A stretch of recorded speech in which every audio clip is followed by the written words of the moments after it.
আপনারা কেমন আছেন সবাই? আলহামদুলিল্লাহ আলা কুল্লি হাল ওয়া ফি কুল্লি মাকান। আপনাদের এলাকায় আসতে আমাদেরকে অনেক বেগ পেতে হলো আজকে আর কি। 3-4 ঘন্টা আমাদেরকে রাস্তাতেই বসে থাকতে হচ্ছে। তো আজকে একটা জিনিস ভাবছিলাম যে স্বাধীনতার কত বছর হয়েছে? 50 তো পার হয়ে গেছে না? তো এতদিনেও আমরা ট্রাফিক জ্যামের সমস্যা সলভ করতে পারলাম না।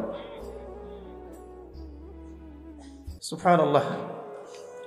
আমরা শাবান মাসের শেষ সময়ের দিকে আছি, সামনে রমাদান আসছে, সবাই একটা প্রিপারেশন নেব ইনশাআল্লাহ। তো আপনারা দীর্ঘ সময় অপেক্ষা করেছেন, এই জন্য আপনাদের সবাইকে জাযাকুমুল্লাহ খায়রান। আল্লাহ পাক আপনাদের জানে মালে সময়ে শ্রমে বরকত দান করে দেন। প্রথমে আমি কয়েকটা পয়েন্ট আগে টাচ করতে চাই, যেটা আপনাদের এবং আমাদের সবার জন্যই আগামী 1 মাস খুব কাজে দেবে ইনশাআল্লাহ। প্রথম কথা হচ্ছে যে রমাদান মাস আসার আগেই একটা মানসিক প্রিপারেশন নিতে হবে। রমাদান মাস আসছে, এই মাসটা আমার গুনাহ মাফের একটা সুযোগ, আল্লাহর নৈকট্য পাওয়ার একটা মাধ্যম। এর চেয়ে শ্রেষ্ঠ কোনো মাস নাই। তাই বছরে যা করেছি এখন থেকে খাস তওবা করে আল্লাহর দিকে ফিরে আসা। আল্লাহ পাক তৌফিক দান করেন। আমরা দোয়া করি আল্লাহ পাক আমাদের সবাইকে সুস্থতার সাথে রমাদান মাসের রোজাগুলো রাখার তৌফিক দান করেন। প্রথম একটা প্রিপারেশন যে আমি এই একটা মাস কিভাবে কাটাবো। আমার ঘুম, খাওয়া দাওয়া, পড়াশোনা, ইবাদত, জিকির আজগার, ব্যবসা, এগুলোর মধ্যে একটা সময়ের ব্যালেন্স করতে হবে।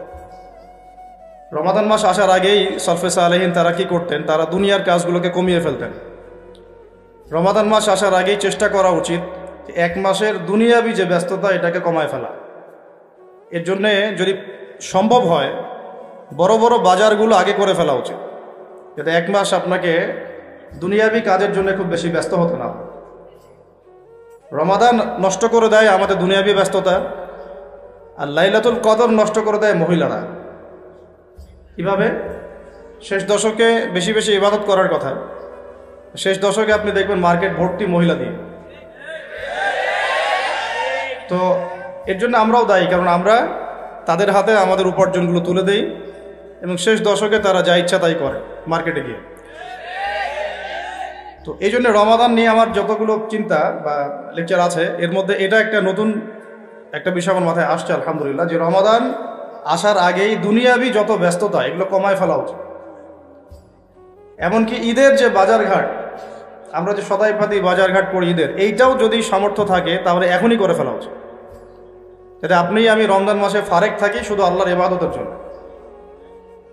আর রমাদান মাস যে ব্যক্তি পেয়েছে কিন্তু গুনাহ মাফ করাতে পারতেছে না, তার চেয়ে হতভাগা আর কেউ নাই। তো প্রথমে একটা প্রিপারেশন, মানসিক প্রিপারেশন, যে এই রমাদানে আমি সর্বোচ্চ সময়টা আল্লাহকে দিব। এই রমাদানে যেন আমার 1 ওয়াক্ত নামাজও না ছুটে যায়।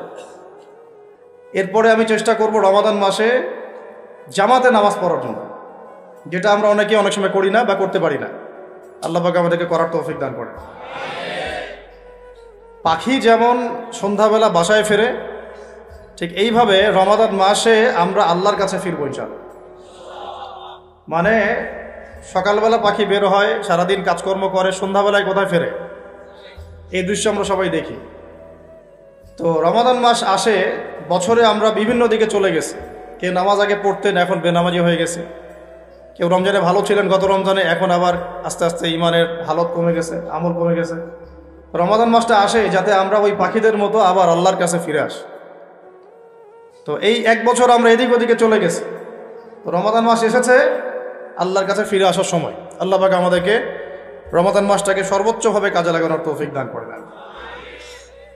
দ্বিতীয় কথা হচ্ছে, রমাদান মাসের উদ্দেশ্য হচ্ছে তাকওয়া অর্জন করা। আপনারা যদি সূরা বাকারা পড়েন, প্রথম আয়াতটাই লেখা আছে কুতিবা আলাইকুমুস সিয়াম কামা কুতিবা আলাল লাযিনা মিন ক্বাবলিকুম লাআল্লাকুম তাত্তাকুন। লাআল্লাকুম তাত্তাকুন মানে রমাদানের সওমটা তোমাদের উপর ফরজ করা হয়েছে, ঠিক পূর্ববর্তী উম্মতের উপরেও ফরজ করা হয়েছিল, তোমাদের উপর নতুন নয়। যাতে করে তোমরা তাকওয়া অর্জন করতে পারো বা তাকওয়া অবলম্বন করতে পারো। তো এটার ব্যাখ্যা এর আগের লেকচারগুলোতে আমি বলেছি, এমনিতে রোজা রেখে আমরা কিন্তু কিছু খাই না, পান করি না, চুপ করে খেতে পারি, খাই না, চুপ করে পানি পান করতে পারি, করি না, করি না কেন? কারণ আমি ফিল করি বা আমরা উপলব্ধি করি যে আল্লাহ পাক আমাকে দেখছেন, কেউ না দেখলেও আল্লাহ আমাকে। এই উপলব্ধিটাই হচ্ছে আপনার আল্লাহ কনসিয়াসনেস বা তাকওয়ার একটা মানদণ্ড। যেটা আমরা হালাল ছেড়ে দিচ্ছি, খাবার হালাল ছিল ছেড়ে দিলাম, পানীয় হালাল ছিল ছেড়ে দিলাম, স্ত্রী সহবাস হালাল ছিল ছেড়ে দিলাম, শুধু আল্লাহর সন্তুষ্টির জন্য, রেজামন্দির জন্য যে আল্লাহ পাক আমাকে দেখছেন, এটা করা যাবে না। কারণ আমি এখন সায়েম, রোজা আছে। এই যে চেতনাটা, এই চেতনাটা যদি আমাদের জীবনের অন্যান্য ক্ষেত্রগুলোতেও বাস্তবায়ন করা যায়, তাহলেই লাআল্লাকুম তাত্তাকুন এর হক আদায় হবে। ঠিক ওই চেতনা লাগবে আমার শিক্ষাক্ষেত্রে। এমন কোনো শিক্ষা আমি অর্জন করতে পারবো না যেটা আল্লাহর বিরোধী, রাসূলের বিরোধী। কোনো শরীফ থেকে শরীফা চলবে না এখানে। কথা বলতে যাচ্ছে কি? লাআল্লাকুম তাত্তাকুনের একটু ব্যাখ্যা বুঝি। কেন খাই না কেন? আল্লাহ দেখছেন। কেন পানি পান করি না? এটা ফিল করি তো। কেন স্ত্রী সহবাস করলাম না? আল্লাহ না করেছেন, রোজা ভেঙে যাবে। 3টা হালাল ছিল না হারাম? হালালই ছেড়ে দিলাম। তাহলে ওই চেতনাটা আমার দরকার শিক্ষাক্ষেত্র। যখন আমি জ্ঞান অর্জন করব, এমন কোনো জ্ঞান অর্জন করা যাবে না যেই জ্ঞান আমাকে আল্লাহ এবং তার রাসূল থেকে দূরে সরাই দিবে। প্রথম যে ওহীটা আসছে জ্ঞান কেন্দ্রিক, ইকরা বিসমি রাব্বিকাল্লাযী খালাক, আমরা শুধু এখান থেকে একটা মেসেজ নেই যে ইকরা মানে আল্লাহ পাক পড়তে বলেছেন। আসলে পুরো আয়াতটাকে বুঝেন। আল্লাহ পাক তার নবীকে বলছেন ইকরা বিসমি রাব্বিকাল্লাযী খালাক। ইকরা আপনি পড়ুন, বিসমি নামে, রব্বিকা আপনার রবের, আল্লাযী খালাক যিনি সৃষ্টি করেছেন। ইকরা বিসমি রাব্বিকাল্লাযী খালাক, পড়ুন আপনার সেই রবের নামে যিনি আপনাকে, আবার বলেন পড়ুন আপনার সেই রবের নামে যিনি আপনাকে। তাহলে যেই জ্ঞান আমাদেরকে আল্লাহর দিকে নিয়ে যায়, স্রষ্টার দিকে নিয়ে যায়, সৃষ্টিকর্তার দিকে নিয়ে যায়, সেটাই হচ্ছে জ্ঞান, ওটাই হলো শিক্ষা। আর যে জ্ঞান আমাকে আল্লাহ থেকে দূরে সরায়, আমাকে এইটা শিখায় যে আমি বাইরে ছেলে ভিতরে মেয়ে লাগে, তাহলে এইগুলো জ্ঞান নয়, এগুলোকে বলা হয় জাহেলিয়াত। কি বলা হয়? যেই জ্ঞান আমাকে সুদ খেতে শেখায়, এটা জ্ঞান না। যেই জ্ঞান আমাকে ধর্ষণের সেঞ্চুরি করতে শেখায়, এটা জ্ঞান না। যেই জ্ঞান আমাকে বিশ্ববিদ্যালয়ে হকি স্টিক নিয়ে মারামারি করতে শেখায়, এটা জ্ঞান না। যেই জ্ঞান আমাকে তাগুতের বিধান দ্বারা দেশ চালানোর জ্ঞান শেখায়, এটা জ্ঞান না। এগুলোকে বলা হয় এক বাক্যে জাহেলিয়া। কি বলা হয়? এটাই ছিল আবু জেহেলের যুগের সুন্নাত। আবু জেহেলের যুগে এগুলোই চলতো। আবু জেহেলের যুগ মানে হচ্ছে ওই আইয়ামে জাহেলিয়া। আপনারা গালি দেন অনেকেই, এটা বর্বর জাহেলি যুগ ছিল। কিন্তু কেন আমরা জাহেলি যুগ বলি? কারণ ওই যুগেও শিরকের ছড়াছড়ি ছিল, যেটা এই যুগে আছে। ওই যুগেও সুদভিত্তিক অর্থনীতি ছিল, যেটা এখনকার যুগের সুন্নত, ফরজ। সুন্নত তো না, ফরজ। এখনকার যুগের ফরজ সুদভিত্তিক অর্থনীতি, এখনকার অর্থনীতির ফরজ। যে কোনো অর্থনীতির দিকে যাবেন, দেখবেন সুদ ছাড়া এখানে গতি নাই, সুদ ছাড়া নড়ার জায়গা নাই। আপনি নড়তে চাইলে আমাকে ধরে ফেলবে আপনাকে। এটা সেই যুগ যে সুদ থেকে আপনি বাঁচতে যাবেন, আপনার গায়েও সুদের ছিটাফোটা গিয়ে লাগবে। আপনি যদি বাঁচতেও চান, আপনার গায়ে গিয়ে লাগবে এগুলো। ওই আইয়ামে জাহিলিয়াত মানে মাদক আর মাদক, ঠিক এই যুগের মতোই। আইয়ামে জাহিলিয়াত মানে মেয়েদের মানহানি, অবমাননা, জেনা, ব্যভিচার, পরকিয়া, ধর্ষণ, অশ্লীলতা, বেহায়াপনা, বেপরদামি। এই যুগের এগুলো। এই যুগে নাই? আগের চেয়ে বেশি না কম? আইয়ামে জাহিলিয়াত মানে গোত্রীয় হানাহানি, দ্বন্দ্ব, মারামারি, কাটাকাটি। এখনকার নাই যুগে? তো মূল কথা হচ্ছে এই জাহেলিয়াত, যেগুলো যারা আমাদেরকে জাহেলিয়াত শিক্ষা দেয়, এটাকে আমরা জ্ঞানের সংজ্ঞায় সংজ্ঞায়িত করতে পারি না। তো ইকরা বিসমি রাব্বিকাল্লাযী খালাক এর অন্যতম একটা অর্থ এটাও যে জ্ঞান সেটাই যা আমাকে আমার রবের দিকে নিয়ে যাবে। সেটা জ্ঞান নয় যেটা আমাকে রব থেকে দূরে সরায় দেয়। তাহলে আমরা শিক্ষাক্ষেত্রে যখন থাকব, সেই জ্ঞান অর্জন করব যেই জ্ঞান আমাকে আল্লাহ এবং তার রাসূলের দিকে নিয়ে যাবে। যেই জ্ঞানটাই আমাকে আল্লাহ এবং তার রাসূল থেকে দূরে সরাবে, এটার নাম জ্ঞান না, এটার নাম কি? জাহেলিয়াত, মূর্খতা। এখন এখানে অনেক কথা, সব কথা মাহফিলে বলা যায় না, লম্বা করা যায় না। মূল কথাটা কি দেখেন, আমরা স্কুল পড়েছি, কলেজ পড়েছি, বিশ্ববিদ্যালয় পড়েছি, মাদ্রাসা পড়ছি, এখন আমরা তালেবে ইলম। এখন কথা হচ্ছে আমরা শরৎচন্দ্র, বঙ্কিমচন্দ্র সব পড়ে ফেলছি। ইংরেজি পড়ে শেষ করে ফেলছি, ফিজিক্স কেমিস্ট্রি বায়োলজি পড়ে শেষ করছি, ঠিক আছে, আমরা জিওপলিটিক্স অর্থনীতি সব পড়ে শেষ করছি। এগুলো আমাদের সিলেবাসে ছিল তাই পড়েছি। কেন পড়েছি? কারণ সিলেবাসে ছিল। না পড়লে কি হবে? পরীক্ষা দিতে পারবো না। পরীক্ষা দিতে না পারলে কি হবে? সার্টিফিকেট আসবে না। সার্টিফিকেট না আসলে চাকরি হবে না। চাকরি না হলে বিয়ে শাদী হবে না। বিয়ে শাদী না হইলে জীবনটা বরবাদ। এই তো আমাদের ফিলোসফি তো এরকম, তাই না? নিজের পায়ে দাঁড়াইতে পারলি না তুই, নিজের পায়ে। এখন এই দুনিয়ার একটা ফিকির দিয়ে, চেতনাটা দিয়ে আমাদেরকে এই 10 থেকে 20 বছর এগুলো পড়তে হলো, আমরা পড়লাম। এখন যদি সিলেবাসের মধ্যে থাকতো নবীর জীবনী সাল্লাল্লাহু আলাইহি ওয়াসাল্লাম, যদি থাকতো কোরআনের তেলাওয়াত, থাকতো আরবি ভাষা, থাকতো কোরআনের তর্জমা, থাকতো নবী সাল্লাল্লাহু আলাইহি ওয়াসাল্লামের অন্তত 1000 হাদিস, অন্তত 1000 হাদিস, থাকতো ইসলামের কিছু ইতিহাস, থাকতো ইসলামী অর্থনীতির কিছু ভিত্তি, থাকতো আকীদা, উসুল এবং ফিকহ। এবং এগুলো না পড়লে আমি পাশ করতে পারতাম না, পাশ না করলে আমার চাকরি হতো না, চাকরি না হলে আমার নিজের পায়ে আমি দাঁড়াতে পারতাম না। তাহলে 16 কোটি মানুষ এগুলো শিখতো না? শিখতো না।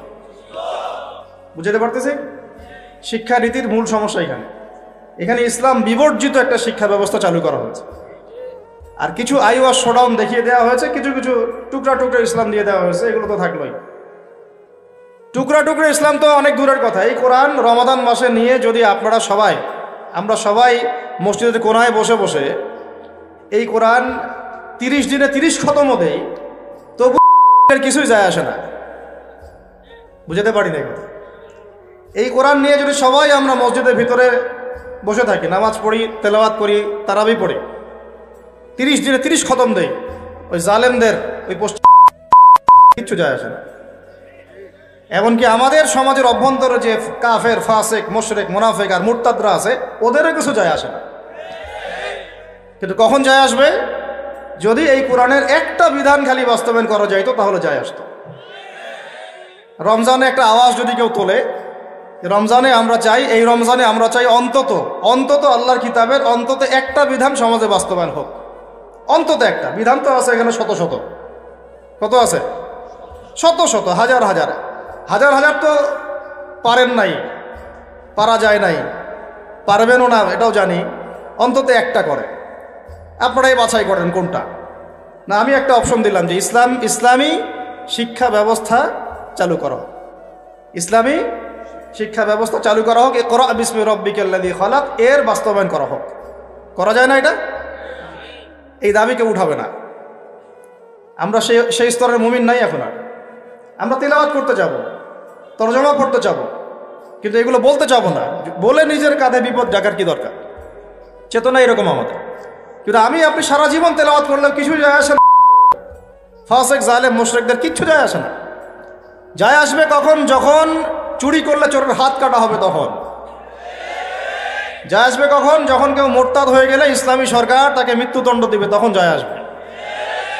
জেনা করলে যখন 100 বেত্রাঘাত করা হবে, তখন যায় আসবে। যখন বিবাহিত ব্যক্তি ব্যভিচার করলে রজম করা হবে, তখন যায় আসবে। যখন পাথর নিক্ষেপ করে থেতলা করে হত্যা করা হবে, তখন যায় আসবে। আর বাদ যখন তোমরা এদেরকে পাবা, এদেরকে বলতে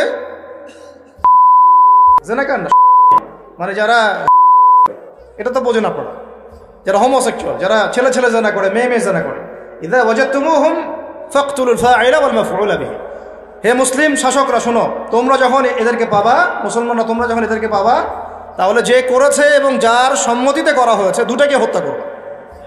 কে বলেছেন? এটা রাসূল সাল্লাল্লাহু আলাইহি ওয়াসাল্লামের কথা, আমাদের কথা না। তিনি অন্য একটা হাদিসে বলছেন, উরজুমুল আ'লা ওয়াল আসফালা মিনহুমা, দুইটার উপরে যে ছিল, নিচে যে ছিল, দুইটাকেই তোমরা রজম করে দিবে। তো এগুলো বাস্তবায়ন করলে তখন যায় আসবে। আপনি রমাদানে কোরআন পড়লেও আসলে আদতে গ্লোবাল প্রেক্ষাপটে, বৈশ্বিক প্রেক্ষাপটে জালেমদের, মুশরিকদের, মুনাফিকদের, কুফফারদের কিছু যায় আসে না। কিন্তু অ্যাটলিস্ট শুরুটা হোক কোরআন থেকে। এই বলে আবার পড়াও ছেড়ে দিব এমন তো না। শুরুটা হোক অন্তত কি থেকে? কোরআন থেকে। তাকওয়ার কথা বলতে গিয়ে অনেক ঢুকে যাচ্ছে ভিতরে, আমাকে একটা কনক্লুশনে আসতে হবে। রমাদান যে তাকওয়ার শিক্ষা আমাকে দিচ্ছে রোজা রাখা অবস্থায়, ওই তাকওয়ার শিক্ষাটা আমাকে শিক্ষা ক্ষেত্রেও রাখতে হবে। আমাদের বাচ্চাদেরকে, যে বাচ্চাটাকে দেখে মনে পড়লো, আমাদের বাচ্চাদেরকে এমন কোনো শিক্ষায় শিক্ষিত করা যাবে না, একেবারে হারাম করে ফেলতে হবে নিজেদের উপরে, যে এই বাচ্চারা যদি বড় হয়ে বলে বাবা আমি তো ছেলে না, আমার মনটা মেয়ে মেয়ে করে। কি ভয়ঙ্কর একটা সমাজ সামনে আসতে যাচ্ছে, আপনারা কি কল্পনা করতে পারতেছেন? এটা জাস্ট একটা টোকা দিয়ে দেখলো মুমিনদের ইমানের কি অবস্থা। আকাঙ্ক্ষা কি, এজেন্ডাটা কি? এজেন্ডাটা হচ্ছে বাংলাদেশের মতো কান্ট্রিগুলোতে সরকারিভাবে বৈধ করে ফেলা। এটা হচ্ছে একটা এজেন্ডা। আর এই এজেন্ডা সরকারের না, এই এজেন্ডা হচ্ছে কিছু সুদভিত্তিক এনজিওর। একদম খোলামেলা বললাম আমি, এজেন্ডা হচ্ছে কিছু কিসের? সুদের মহাজনদের। এই কিতাবে আল্লাহ রাব্বুল আলামিন বলেছেন, যে ব্যক্তি সুদ খায় আর যে সুদ ছাড়ে না, সে যেন আল্লাহ এবং তার রাসূলের সাথে যুদ্ধ করছে। নাউযুবিল্লাহ। হাদিসের মধ্যে নবীজি বলছেন, যে ব্যক্তি 1 দিরহাম সুদ খাবে সে যেন 36 বার জেনা করলো। আর একবার জেনা করলে এই কিতাবের মধ্যে আসে সূরা নূরের 2-3 নম্বর আয়াতে 100টা লাঠি, 100 লাখ বেত্রাঘাত। 1 বছরের নির্বাসন একবার করলে কি? যুবক যুবতীরা ভালো করে শোনেন, কারণ আপনাদের তো মানে উঠতি বয়স, পা পিছলা এখন বেশি। আল্লাহ রাব্বুল আলামিন এই কিতাবে বলেছেন সূরা নূরের মধ্যে, চোখ তো এমনি নিচু করো, তারপরেও যদি কেউ করে ফেলে নাউযুবিল্লাহ, 100 বেত্রাঘাত জনসমক্ষে এবং 1 বছরের জন্য এই এলাকা থেকে বের করে দেওয়া। একবার করলে, কয়বার ভাই? আর নবীজি বলছেন যে 1 দিরহাম সুদ যে খায় সে 36 বার জেনা করলো। কোরআন এক জায়গায়, হাদিস এক জায়গায়, সমাজ এক জায়গায়, বিশ্ব রাষ্ট্র এক জায়গায়। এগুলো লা ইয়াজতামিআন, এগুলো কখনো ম্যাচ করে না। এখন কথা জাস্ট বলে দেই, কারণ আল্লাহর কাছে আমাদেরকে দায়মুক্ত হতে হবে, বা অ্যাটলিস্ট ওজোর পেশ করতে হবে যে আল্লাহ পাক আমরা বলেছি, শুনে নাই, মানুষ শুনে নাই, আমরা বলেছি।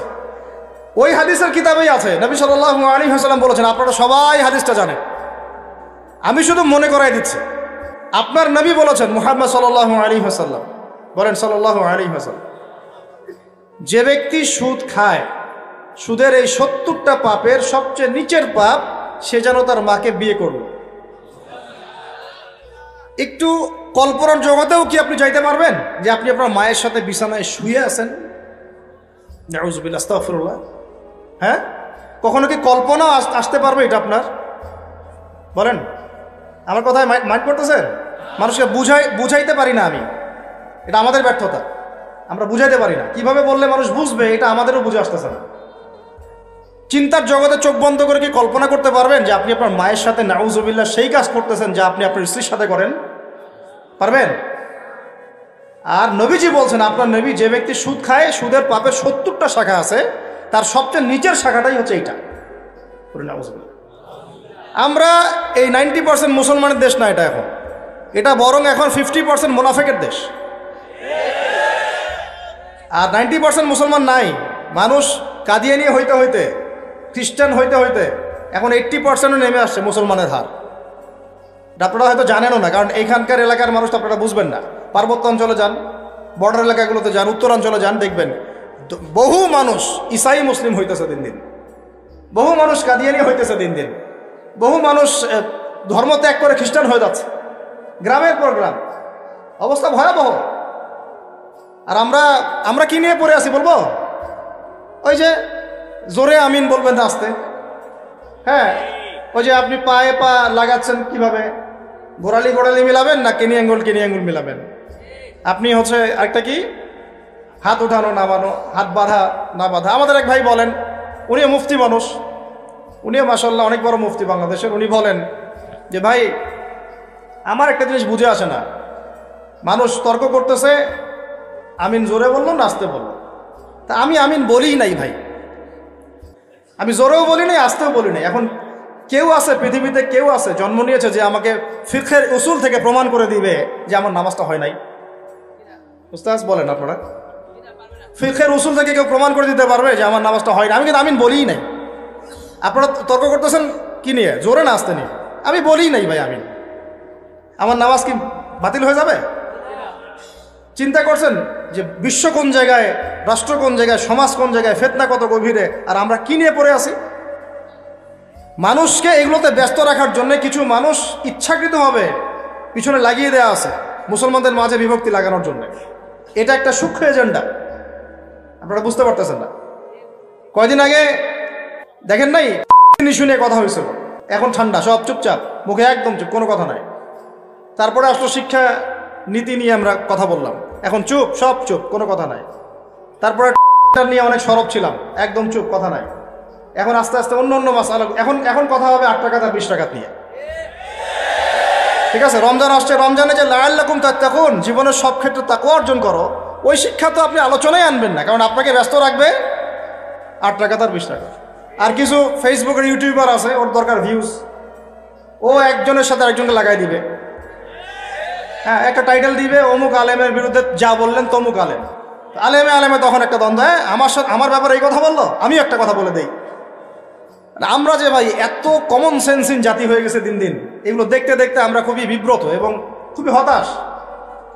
আল্লাহ রাব্বুল আলামিন আমাদেরকে বুঝদান করেন, গভীর বুঝদান করেন। আমি 10টা মুসলিম কান্ট্রি আছে পৃথিবীতে, বড় বড়, বা বেশি না, 10টার কথা বললাম।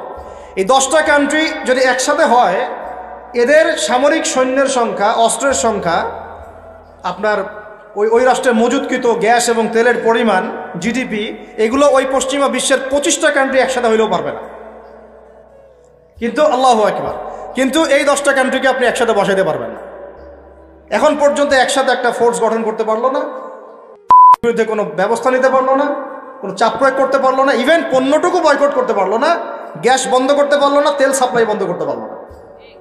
এখন পর্যন্ত বাণিজ্য এগুলো সব চলতেই আছে।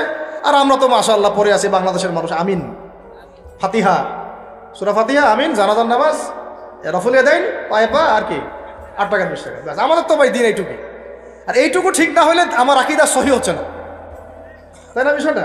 এইটুকু তার মনের মতো ফতোয়ায় না যেতে পারলে আমার আকীদা সহি না। যতক্ষণ পর্যন্ত ওর মনের মতো, ওর ফিকহি আমি না বুঝতে পারতেছি, ততক্ষণ পর্যন্ত আমার আকীদাও ঠিক হয় নাই। সুবহানাল্লাহ, এই হলো অবস্থা আমাদের। তো ফিকহের ক্ষেত্রে এইরকম সংকীর্ণ মানুষরা যখন হাদিস, উসুলে হাদিস, আকীদা, উসুলে ফিকহের মতো দায়িত্ব নিয়েছে, তখন তো দিনের এই অবস্থা হবে। ওই দিকে যাচ্ছিল, ওটা আপনারা বুঝবেন না, উলামায়ে কেরামদের সাথে আমাদের কথাই বলে। কথা হচ্ছে বড় বড় এজেন্ডাগুলোকে বাদ দিয়ে আমরা এগুলো নিয়ে ব্যস্ত হয়ে আছি। ওই ভাইয়ের কথা বলছেন, সে বলছে যে ভাই আমি ওই হাত বাঁধা নিয়ে যে গন্ডগোলটা করে, উপরে আর নিচে ইত্যাদি ইত্যাদি, তো বলছে ভাই আমি হাত বাঁধি না। শোনার পর থেকে আমি হাত বাঁধাই বন্ধ করে দিচ্ছি। এখন হাত কেউ যদি না বাঁধে নামাজে, তার নামাজটা বাতিল হয়ে যাবে, উসুল থেকে আমাকে প্রমাণ করে দিতে পারবেন? তাহলে বুঝেন আমরা কোন কোন বিষয়ে ব্যস্ত আছি। ফেসবুক, ইউটিউব বন্ধ করেন, পত্রিকা পড়েন, বিশ্বের মিডিয়াগুলো রিসার্চ করেন। আর এখনকার বিশ্বের বড় বড় মিডিয়াগুলো কিন্তু ওরা নিয়ন্ত্রণ করে, তাই আমাকে ভালো করে অ্যানালাইসিস করতে হবে কোন মিডিয়া থেকে আপনি তথ্য নিচ্ছেন।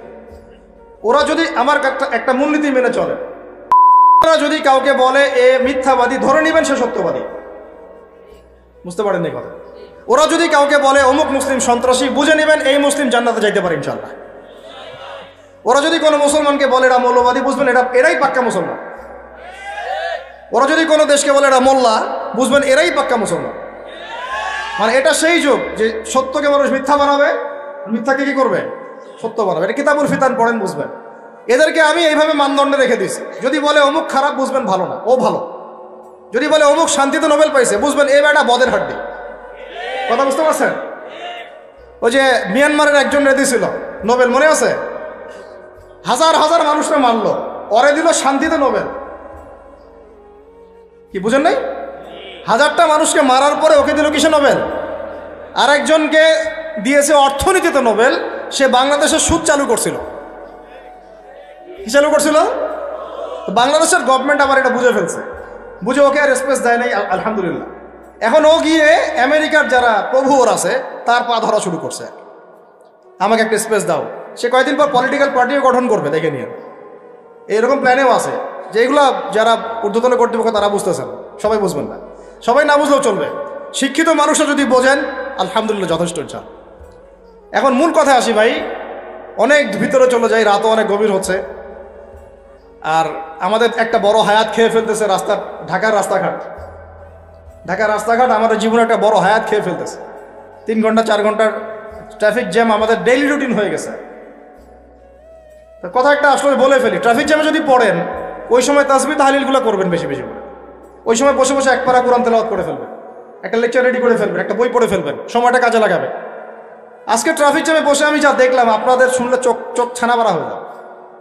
ট্রাফিক জ্যামে গাড়ির ভিতরে গান ছেড়ে দিয়ে নাচানাচি করতেছে। মানুষের কি অবস্থা! আমি বলি না, এমনি বলি না যে Dhaka the city of Akhiruzzaman, এখানে এমন কোনো পাপ নাই যেটা হচ্ছে না, এমন কোনো পাপ নাই। সুদ চরমে, সুদ চরমে, দুর্নীতি চরমে, ক্ষমতার একটু দাপট আছে, একদম মাজলুমের উপর যা জুলুম হচ্ছে, জুলুম করতে কেউ বাদ রাখি না। এমনকি দেখা যায় রাস্তার যে মিসকিন ফকির, ওরাও বিশ্বাস করা যায় না ওকে টাকা দেওয়া যাবে কি যাবে না। হিজরা ছিল না, অপারেশন করে হিজরা হয়েছে, যাতে সারা জীবন কোনো কাজ করা না লাগে। তারপরে আপনাকে এসে বলবে হাত নাই, ভিতরে একটা হাত আছে, আপনি দেখতে পারতেছেন। পা ইচ্ছা করে একটা অপারেশন করছে, যাতে সারা জীবন একটু খোঁড়ায় খোঁড়ায় হাঁটতে হয়, কোনো কাজ করা না লাগে। আমি এমনও দেখছি একটা বাচ্চাকে নিয়ে শোয়া রাখছে রোদের মধ্যে। আমি গিয়ে বললাম যে কি হয়েছে বাচ্চা? পুরো অসুস্থ। তো মায়া দয়া করে আমরা তো কিছু দান করে দিয়ে আসলাম। পরে আমাকে আরেক ভাই বলতেছে, ভাই আপনি কি করলেন এটা? কেন, কি হয়েছে? কি করবে জানেন, এই বাচ্চা তো অসুস্থ না, এই বাচ্চাকে ঘুমের ওষুধ খাওয়াইছে। ওই বাচ্চাটা ঘুমের ওষুধ খাওয়াইছে, রোদে শোয়ায় রাখছে, মানুষকে দেখাবে অসুস্থ, টাকা দেন। টাকা নিয়ে ওটা যে টাকাটা দিন শেষে হবে এর একটা অংশ দিবে ওই বাচ্চার বাপকে আর মাকে। ওই বাচ্চা তার নিজেরও না। বুঝতে পারলাম বিষয়টা? এত বুদ্ধি বাঙালির মাথায়, সুবহানাল্লাহ। তো এই ঢাকা শহর থেকে সবচেয়ে আগে বিদায় নিয়েছে বিশ্বাস, তারপর বিদায় নিয়ে চলে গেছে আমানতদারিতা। উপর থেকে নিচ পর্যন্ত খালি খেয়ানত আর খেয়ানত, যেখানে যাবেন খালি খেয়ানত। এখানে অমুক এতটুকু না দিলে কাজ হয় না, ওই টেবিলে তল দিয়ে এতটুকু না দিলে কাজ হয় না, ফাইল নড়ে না, কাজ হয় না। আর এখানে এইসব জায়গায় এমন কিছু মানুষকে বসানো হয়েছে, সুবহানাল্লাহ, দাড়ি টুপি পাগড়ি জুব্বা দেখলেই ওদের মনে চুলকানি শুরু হয়ে যায়, চুলকানি শুরু হয়ে যায়। আমাদের মতো মানুষদেরকেও দেখা যায়, আমাদের মতো মানুষদের স্ত্রীরা যখন যায় কোনো কাজে, জরুরি কোনো কাজ, তো এনআইডি কার্ড করতে হবে ইত্যাদি ইত্যাদি, মানে পারলে বোরখাটা খুলে দেখবে কি আছে ভিতরে। এতই তোর এত ছোট লোক, এতই তোর এত ছোট লোক। তো সুযোগ পাইলে হাতছাড়া করতে চায় না। পরে আমরা যখন গিয়ে চার্জ করি তখন বলে হুজুর ভুল হয়ে গেছে, মাফ করে দেন। মানে মগের মূল্য পাইছে অনেকে। তবে এইসব মগের মূল্য বেশি দিন টিকবে না ইনশাআল্লাহ, বেশি না। অপেক্ষা করতে থাকেন, সময় যেভাবে সামনে যাচ্ছে আল মাহদি আসার সময় হয়ে গেছে ইনশাআল্লাহ, বেশি দিন নাই। কতদিন আল্লাহ ভালো জানেন, আমরা বলতে পারবো না। কিন্তু পরিস্থিতি যা বুঝতেছি, 100 বছর হয়ে গেছে খেলাফত হারানোর। কত বছর? আর প্রত্যেক 100 বছর পর পর বিশ্বে বড় কিছু হয়। এটা একটা আল্লাহ রাব্বুল আলামিনের দেয়া একটা সুন্নাহ। 100 বছর পর পর বড় কিছু হয়, খেয়াল করে দেখবেন, আপনার ইতিহাস পড়ে দেখবেন। যাই হোক ভাই, অনেক ডিপে না যাই।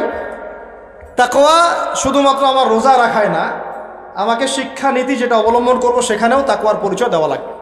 এমন শিক্ষা শিখবো না যে শিক্ষা আমাকে আল্লাহ থেকে দূরে সরায়, নবী থেকে দূরে সরায়। এখানেই কথা বলতে গিয়ে এখানে চলে আসছিলাম যে ভাই, আল্লাহর ওয়াস্তে রোজা রেখে আমরা কেউ সুদ না খাই। রাজি আছেন তো ইনশাআল্লাহ? কোনো দুর্নীতি না করি, কোনো ঘুষ না খাই, কোনো রকমের খারাপ কাজে লিপ্ত না হই, কবিরা গুনাহগুলো ছেড়ে দেই, ফাহেসা কাজগুলো ছেড়ে দেই, যে অনর্থক যেগুলো কাজ এগুলোতে কোনো ফায়দা নেই ছেড়ে দেই। আল্লাহ পাক আমাদেরকে রোজা রাখার মতো রাখার তৌফিক দান করেন। এখন শিক্ষা ক্ষেত্রে আপনি তাকওয়া অবলম্বন করলেন, আল্লাহকে ভয় করলেন, আমি এমন শিক্ষা শিখবো না যেটা আল্লাহ নিষেধ করছেন, নবী নিষেধ করছেন। এখন আপনি চলে গেলেন আপনার এই পারিবারিক জীবন। পারিবারিক জীবনে গিয়ে কি তাকওয়ার পরিচয় দেওয়ার দরকার নাই? নাকি এগুলো নামাজ, রোজা, হজ, যাকাত আর তাসবিহ তাহলিলের মধ্যেই তাকওয়া? পরিবারের মধ্যে তাকওয়া থাকবে না? তাহলে আমাকে একটা উত্তর দেন যে আমার পরিবারে আমি বাবা, আমার ছেলে নামাজ কেমন করে পড়ে না, কিভাবে? এখানে তাকওয়া থাকলো না থাকলো না? আমার পরিবারে আমি কর্তা, আমার পরিবারের লোকজন নামাজ পড়ে না, তাহলে এটা কি তাকওয়ার পরিচয় হইল?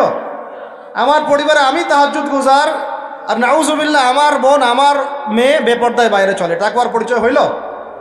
আমার পরিবারে আমি কর্তা, নামাজ পড়ি, রোজা রাখি, মাশাআল্লাহ, হজ করছি আমি, মাশাআল্লাহ, যাকাতও দেই, ওমরাও করি বছর বছর, কিন্তু আমার পরিবারে হারাম টাকা ঢুকতেছে, এটা কি তাকওয়া হইল? আমার পরিবারে সুদ ঢুকতেছে, তাকওয়া হইল? আমার পরিবারে ভিসিআর, সিডি, ডিভিডি, এই যে ইন্টারনেট সেকশন, স্টার জলসা, জি বাংলা, অমুক তমুক সব চলতে আছে, এটা কি তাকওয়ার পরিচয় হইল? আমার পরিবারের মধ্যে আমার পরিবারের মধ্যে আমার ছেলেমেয়েরা কিশোর গ্যাংয়ে যোগ দিচ্ছে, তাকওয়ার পরিচয় হইল? টিকটক জেনারেশন হয়ে গেল, এটা কি তাকওয়ার পরিচয় হইল? আমার পরিবারে সংস্কৃতি পশ্চিমাদের থেকে ধার করে নিচ্ছি, পোশাক আশাক, চলাফেরা, খাওয়া দাওয়া, ওঠা বসা সব ওদের আদলে, এটা কি তাকওয়ার পরিচয় হইল? তাহলে আল্লাহর ওয়াস্তে ভাই, লাআল্লাকুম তাত্তাকুন, এটা পরিবারেও বাস্তবায়ন করার চেষ্টা করেন। আল্লাহ পাক তৌফিক দান করেন। কিভাবে করব? পরিবারে প্রত্যেক সদস্যকে নামাজি হইতেই হবে, মাস্ট। নামাজ নাই ইসলাম নাই, সোজা কথা। নামাজ নাই ওর ভাত বন্ধ, নামাজ নাই ওর খরচাপাতি দেওয়া বন্ধ, নামাজ নাই আমার ছেলের সাথে আমার কোনো সম্পর্ক নাই, নামাজ নাই আমার মেয়ের সাথে আমার কোনো আতাত পীড়িত নাই, নামাজ নাই আমার স্ত্রীর সাথে আমার কোনো ওঠা বসা চলাফেরা নাই। একদম কঠোর হয়ে যান। পরিবার আপনি কর্তা, আপনার এক কথায় পরিবার চলবে, এক কথায় উঠবে, এক কথায় বসবে ইনশাআল্লাহ। পরিবারের কর্তা আপনি, এক কথায় পরিবার উঠবে, এক কথায় বসবে। আমি আমার স্ত্রীকে পর্দায় রাখবো, কোনো মায়ের বেটার ক্ষমতা আছে ওকে বেপর্দায় বাইরে বের করবে? ও যদি বের হয় ওর সাথে আমি সম্পর্কই রাখবো না, তালাক দিয়ে রেখে দিব, শেষ। শেষ কথা, খালাস, কুল্লু খালাস, এখানে শেষ। একদম সোজা মাসালা, কোনো দরকার নাই। এগুলো করতে গেলে কি হবে জানেন? লায়ে দিতে দিতে দিতে দিতে একদিন দেখবেন যে পরিবার গেছে আল্লাহর থেকে দূরে চলে গেছে। আপনি আর আমি আল্লাহ না করুক দুনিয়াতে নাই, আপনার জন্য দোয়া করারও কোনো মানুষ নেই, এবং আল্লাহর কাছে আপনাকে দ্বারা হিসেব দেওয়া লাগতেছে। কারণ কু আনফুসাকুম ওয়া আহলিকুম নার, আল্লাহ পাক আগেই বলে দিয়েছেন। সূরা তাহরিম খোলেন, 6 নম্বর একটা পড়েন। আল্লাহ পাক বলছেন, ইয়া আইয়ুহাল্লাযীনা আমানু কু আনফুসাকুম, নিজে বাঁচো জাহান্নামের আগুন থেকে, ওয়া আহলিকুম নার, তোমার পরিবারকে জাহান্নামের আগুন থেকে বাঁচো। তাহলে তাকওয়ার শিক্ষাটাকে শুধু এই 24 ঘন্টা রোজার মধ্যেই রাখবো, না আমার শিক্ষা পরিবারের মধ্যেও থাকবে? থাকবে তো ইনশাআল্লাহ? পরিবারের সবাই 5 ওয়াক্ত নামাজি হবে তো ইনশাআল্লাহ? পরিবারে কে বেপর্দায় চলবে? কোনো সুযোগ দিবেন? পরিবারে বরং কোরআন শিক্ষা বাধ্যতামূলক করবেন। পরিবারে প্রত্যেক সদস্যের কোরআন শিক্ষা বাধ্যতামূলক। এখানে কি সরকার এসে ধরে নিয়ে যাবে আপনাকে? কেউ মামলা দিবে? পরিবারে বাধ্যতামূলক। আমার পরিবারের মধ্যে কোনো প্রকার ওই বাহিরের সংস্কৃতি চলবে না, ইসলামী সংস্কৃতি চলবে। আমার পরিবারে কোনো রকম ছিটাফোটা রিজিক হারাম ঢুকবে না। আমাদের বাসায় অনেকে হাদিয়া তোফা পাঠায়, কেউ ভালো নিয়তে পাঠায়, কেউ খারাপ নিয়তেও পাঠায়। এমনও হয়েছে, এটা বললে আপনারা বিশ্বাসও করবেন না, খাবার টাবারের মধ্যে ওই যে তাবিজ কবজ জাদুটোনা করে না, বানটোনা মারে, এইগুলো করেও আমাদেরকে খাওয়ানোর চেষ্টা করছে মানুষ। বুঝছেন কথা? শত্রু শুধু ডাইনে বামে না, উপর নিচে ভিতরে বাইরে সব জায়গায় আছে, মানে বন্ধু রূপে ঢুকে যাবে ভিতরে, বুঝতেই পারবেন না। তো এরাও সেটা জানে না যে আমাদের কাছে, আমাদের সিনার মধ্যে কোরআন আছে। কি আছে? সারা দুনিয়ার শয়তানও যদি একসাথে হয়, কোরআনুল কারীমের সূরা ফালাক তেলাওয়াত এর ওজনের সমপরিমাণ হবে না।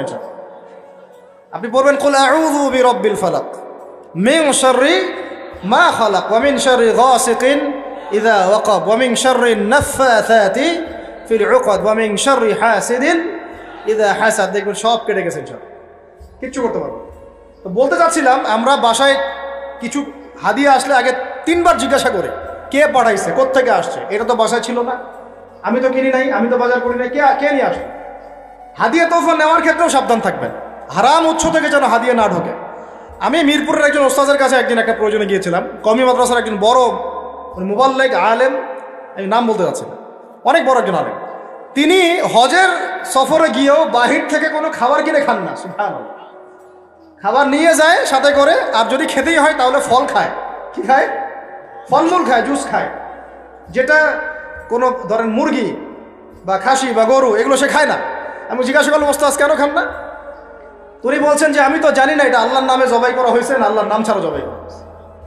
মানুষের তাকওয়ার লেভেল এত উঁচুতে আছে, আমার তো কল্পনাও ছিল না। সুবহানাল্লাহ। আমাকে বলছে, আদনান এইসব না করলে কোনো উপায় আছে এই যুগে বাঁচার? এই যুগে হালাল খাওয়ার কোনো উপায় আছে এগুলো ছাড়া? বেচারা ফল খেয়ে থাকে, তাও জবাই করা বিষয় খাচ্ছে না। বাজারে গিয়ে সরাসরি মুরগি কিনে না, আগে দাঁড়ায় থেকে নিজে জবাই করে নিজের হাতে, তারপরে কিনে নিয়ে আসে। আর এই যে হজের মৌসুমে উমরা দেখবেন, যত ওই যে ফাস্টফুড আপনার ব্রয়লার এইটা ওইটা খাওয়াচ্ছে, কে জানে কে জবাই করছে, আল্লাহর নাম নিচে বানায় নাই, জানেন আপনি? এইটা একটা সন্দেহের বিষয়। যারা মুত্তাকি মানুষ তারা এগুলো থেকে বেঁচে থাকে। সুবহানাল্লাহ। যদি এটা মাসালা নিয়ে ওলামা ইকরামদের মধ্যে ইখতিলাফ আছে। আমি বলতে চাচ্ছি, উনার একটা মিসাল দিলাম যে এরকমও তাকওয়াবান মানুষ বাংলাদেশে আছে, যে একটা খাবার মুখে ঢুকাবে তার আগে জিজ্ঞাসা করে এই খাবারটা আসছে কোথা থেকে। তা আমরা পরিবারের মধ্যে কি হারাম ঢুকাবো ভাই? তওবা করা যায় যে আমরা জীবনে কোনোদিন সুদ খাবো না ইনশাআল্লাহ? বিশ্বাস করেন 16 কোটি জনগণ যদি খাস তওবা করে খালি যে আমরা সুদের সাথে কোনো সম্পর্ক রাখবো না, সুদ খাবো না, সুদ দিব না, সুদের সাক্ষীও থাকবো না, সুদ লিখেও রাখবো না। সুদের সাথে সম্পৃক্ত 4 শ্রেণীর মানুষ যাদেরকে আল্লাহর রাসূল সাল্লাল্লাহু আলাইহি ওয়াসাল্লাম লাআনত করেছেন, আমরা এদের সাথে কোনো সম্পর্ক রাখবো না। এইটা যদি মানুষ যদি শপথ করতে পারে, যত রকম সুদী এনজিও আছে লেজ গুড়ায় পশ্চিমে পালায় যাবে ইনশাআল্লাহ, যেখান থেকে আসছে ওখানে পালায় যাবে। কিন্তু দুর্ভাগ্যজনক হচ্ছে আমরা নিজেরাই এই সুদের সাথে সম্পৃক্ত হয়ে গেছি, ঘরে ঘরে সুদ ঢুকে গেছে, কেউ এটাকে হারাম মনেই করতেছি না। আল্লাহ পাক যেটাকে বলছেন যে যেটা করলে আল্লাহর সাথে যুদ্ধ করা হয়, নবীর সাথে যুদ্ধ করা হয়, আমরা এখন বেশিরভাগ মানুষ আল্লাহর সাথে যুদ্ধ করছি, নবীর সাথে যুদ্ধ করছি। 36 বার করে জিনা করতেছে, 1 দিরহাম সুদ খাওয়ার বদৌলতে মায়ের সাথে জিনা করতেছে। আপনাদেরকে কল্পনা করতে বলছিলাম, কেউ কি কল্পনাও করতে পারবেন মায়ের সাথে কেউ এরকম কাজ করতেছে? নাউযুবিল্লাহ, পারবে বলেন? কিন্তু আমরা এই কাজগুলো করতেছি। সুদ মানেই মায়ের সাথে জিনা করা। যুবক ভাইদেরকে বলতেছে, রিজিক আল্লাহ দিবে ইনশাআল্লাহ। কে দিবে? রিজিকের ফয়সালা জমিনে হয় না, হয় আসমানে। আপনার কয়টা বাচ্চা হবে, কার সাথে আপনার মানে বিবাহ হবে, কত বছর আমরা পৃথিবীতে থাকবো, কি খাবো না খাবো, মানে আমার এলেমও কিন্তু রিজিকের অন্তর্ভুক্ত। দিনের খেদমতে আমরা কতটুকু কি করতে পারবো সব তাকদিরে লেখা হয়ে গেছে আমাদের সৃষ্টির 50,000 বছর আগে। কত বছর আগে? ব্যাস, এটা দুনিয়াতে রিজিক লেখা হচ্ছে না, আসমানে রিজিক হচ্ছে, আসমানে। এই যে লাইলাতুল কদর আসতেছে, এখানে আবার ভাগ্য নবায়ন হবে, 1 বছরের বাজেট পেশ হবে আর কি। আর লাইলাতুল কদর তো আমরা মার্কেটে শেষ করে দিই, মার্কেটে করি না শেষ দশকে বাইরে যাওয়া একদমই যাবে না। প্রথমের দিকে যাও টুকটাক যান, শেষ দশকে মসজিদে থাকবেন ইনশাআল্লাহ। বেশি সময় পারলে ইতিকাফ করবো, না পারলেও বেশি সময় মসজিদে থাকবো ইনশাআল্লাহ। আর 21, 23, 25, 27, 29 এই 5টা রাত কমপক্ষে জাগতে হবে ইনশাআল্লাহ। রাজি আছি ইনশাআল্লাহ? প্রিয় ভাইরা, লাআল্লাকুম তাত্তাকুনের শিক্ষা শুধুমাত্র আমার রোজার মধ্যে না, আমার শিক্ষার মধ্যেও থাকবে, আমার পরিবারে থাকবে, আমার অর্থনীতির মধ্যেও থাকবে। এই ব্যবসায়ী ভাইদেরকে সতর্ক করতেছি, শুনেন, ব্যবসা অনেক জটিল, অনেক কঠিন। ইসলাম মেনে ব্যবসা করা অনেক কঠিন। আমরা তো মনে করি যে চাকরি চাইতে দ্রুত মনে একটা ব্যবসা করতে পারলেই আমি সেফ থাকলাম। সৎ ব্যবসায়ী যেমন নবীদের সাথে সিদ্দিকদের সাথে হাসর করবে, সেটা ঠিক আছে। ব্যবসায় তাকওয়া, আমানত, ইনসাফ বজায় রাখাটা এত সহজ না। একটা পণ্য নিয়ে আসছেন, বাজারে বিক্রি করে দিলেন, বললেন যে মাছটা টাটকা, কিন্তু 3 দিনের বাসি ছিল, রিজিকটা আপনার হারাম হয়ে গেল। ফল কিনেছেন, ফরমালিন মারলেন, মায়েরা মানুষকে বিষ খাওয়াইলেন, রিজিকটা হারাম হয়ে গেল। আপনি ওজন করতেছেন, ইচ্ছা করে ফের দিলেন, ঠকালেন, রিজিকটা হারাম হয়ে গেল। আবু হানিফা রাহিমাহুল্লাহ সেই বিখ্যাত ঘটনা আপনারা জানেন কিনা? একটা কাপড়ের মধ্যে খুদ আছে, এটা সন্দেহ হয়েছিল, সবগুলো কাপড়ই তিনি বেচারা সেল করে দিয়েছেন, রাখেনি নাই, ওটা দিয়ে ক্ষতিপূরণ দিয়ে দিয়েছেন মানুষকে। কে জানে ওই টাকা আবার কোথায় চলে গেল। ওইটার জন্য যদি আমার ইবাদত কবুল না হয়, তাদের চিন্তা এমন ছিল। চিন্তা করেন তো, ব্যবসায়ী ভাইরা কিন্তু আরো বড় ক্ষতির মধ্যে আছেন। যদি মাপে কম দেন, রিজিক হারাম হয়ে যাবে। আল্লাহর কসম করে যদি মিথ্যা কসম করে পণ্য বিক্রি করেন, রিজিক হারাম হয়ে যাবে। যদি সুদী লোন নিয়ে ব্যবসা করেন, রিজিক হারাম হয়ে যাবে। সুদী লোন নিয়ে ব্যবসা করলে রিজিক হারাম হয়ে যাবে। তারপরে যদি মার্কেটে কৃত্রিম সিন্ডিকেট তৈরি করেন, রিজিক হারাম হয়ে যাবে। মার্কেটে একটা প্রাইস আছে ফিক্স করা, এই প্রাইসটাকে সিন্ডিকেট করে বাড়াই দিলেন, রিজিক হারাম হয়ে যাবে। ইচ্ছা করে ফরমালিন মিশাইছেন, হারাম হয়ে গেল। মাপে কম দিলেন, হারাম হয়ে গেল। আল্লাহর নামে মিথ্যা কসম করলেন, হারাম হয়ে গেল। শুধু তাই না, এই ব্যবসায়ীদের, অসাধু ব্যবসায়ীদের কারণে আল্লাহর পক্ষ থেকে ওই জাতির উপর একটা আযাব নেমে আসে। এই আযাবের নাম হচ্ছে দুর্ভিক্ষ। কি আযাব বলেন? দিন দিন আস্তে আস্তে ওইদিকে যাবে, যদি না আমরা সংশোধন হই। আল্লাহ পাক আমাদেরকে সংশোধিত হওয়ার তৌফিক দান করেন। মানে অর্থনৈতিক জীবনে আমার ওই চেতনা থাকা চাই যে আল্লাহ আমাকে দেখছেন, আমি মাপে কম দিতে পারবো না, কারণ আল্লাহ আমাকে দেখছেন। আমি সুদের টাকাটা নিতে পারবো না, পকেটে ঢুকাইতে পারবো না, কারণ বলেন আল্লাহ আমাকে দেখছেন। আমি মানুষকে মিথ্যা কথা বলে এইটা পণ্য বিক্রি করতে পারবো না, কারণ আল্লাহ আমাকে দেখছেন। বাস এই কনসিয়াসনেসটা মানুষের মধ্যে ঢুকানোর জন্যই আল্লাহ পাক এই রমজানের সওমটাকে ফরজ করেছে। আমি কি বুঝাতে পারতেছি ভাই? আচ্ছা, শেষ করে দিচ্ছি, আর লম্বা করবো না বেশি, আর দুটো চারটা পয়েন্ট আলোচনা করে শেষ করবো। শুনেন, এবার কয়টা দিক বললাম? ব্যক্তি জীবনে তাকওয়া বজায় রাখবো, বলি আমিন। শিক্ষা জীবনে তার তাকওয়া বজায় রাখবো, বলি আমিন। পারিবারিক জীবনে আমি আমার তাকওয়া ধরে রাখবো ইনশাল্লাহ, বলি আমিন। অর্থনৈতিক জীবনে আমরা তাকওয়া ধরে রাখবো ইনশাল্লাহ, বলি আমিন। আমাদের আরেকটা জীবন আছে সাংস্কৃতিক জীবন। কি জীবন? এখানে পুরা সব ইহুদি খ্রিস্টান আর মুশরিকদের সংস্কৃতি দিয়ে আমরা এখন চলতেছি। একটু আমার কথা মন খারাপ করে না, আজকের পর থেকে দাড়িতে হাত লাগাবো না। কেন লাগাবেন না? এটা যদি আপনি এভাবে ছিলে ফেলেন, মনে রাখবেন এটা নবীর সুন্নতকে আপনি জবাই করতেছেন। কি করতেছেন? করবেন না আপনি। এর জন্য আপনার রিজিক বন্ধ হয়ে যাবে না, রিজিক আরো বাড়বে ইনশাআল্লাহ। রিজিক আপনার বস দেয় না, রিজিক আপনার চাকরি ক্ষেত্রের বস দেয় না, রিজিক আপনার ওই এমডি স্যার দেয় না। ওই এমডি স্যারের মতো কোটি কোটি এমডি স্যারকে খাওয়ান আল্লাহ পাক। কথা বুঝতে পারেন নাই? যদি বলে দাঁড়িয়ে রাখলে চাকরি হবে না, আপনি বলবেন এই চাকরির আমার দরকার নাই, আমি শশা বিক্রি করে খাবো, আমি মুদির দোকানদারি করে খাবো, আমি ছোট্ট উদ্যোক্তা হয়ে খাবো, তাও ভালো, দাড়ি তাও শেভ করবো না ইনশাআল্লাহ। যেটা পারছি কথা, আমি রিজিক আল্লাহ পাক দিবেন ইনশাআল্লাহ। তাওয়াক্কুল করেন, আল্লাহ পাক পাখিদেরকে যেমন করে খাওয়ায় আপনাকে খাওয়াবেন ইনশাআল্লাহ। খাওয়াবেন না ইনশাআল্লাহ? আমাকে বলেন, এই সমুদ্রের নিচে কত প্রাণী আছে কেউ জানে? আচ্ছা, ওদেরকে ঘুষ খাওয়া লাগে, সুদ খাওয়া লাগে, ওদেরকে আল্লাহ বিরোধী কোনো কাজ করা লাগে? কে রিজিক দেয়? এই জমিনের মধ্যে কত প্রাণী আছে? আমরা বাদ দিয়ে, মানুষকে বাদ দেন, অন্য কত মাখলুক আছে, লাখ লাখ কোটি কোটি আছে না? ওরা কি সুদ খায়, ঘুষ খায়, দুর্নীতি করে, মানুষের সম্পদ আত্মসাৎ করে?